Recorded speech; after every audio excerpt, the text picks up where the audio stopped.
көрсөтүлгөн бак дарактарын кыюу жана бүтөө максатталар толугу менен аткарылып бүттү. Саламатсыңарбы, урматтуу Керметтөө аймагынын жашоочулары?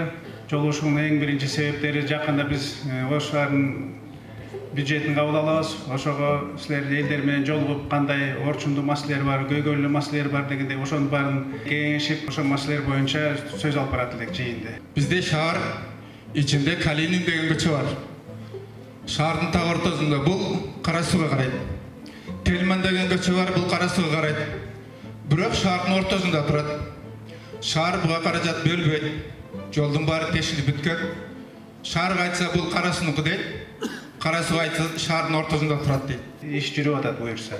Бири болсо мыйзамсыз үй салып алган, үйдүн алды чөлмөк, мына подъездин ичине кирип кетип атат. Эми ушуну бир карап чечип берсең болот эле экен. Ар берип алып өтө албайсың. Эки машина зорго бириси токтосо бириси айланып өтүш керек. Урматтуу мэр, биз сизден суранабыз.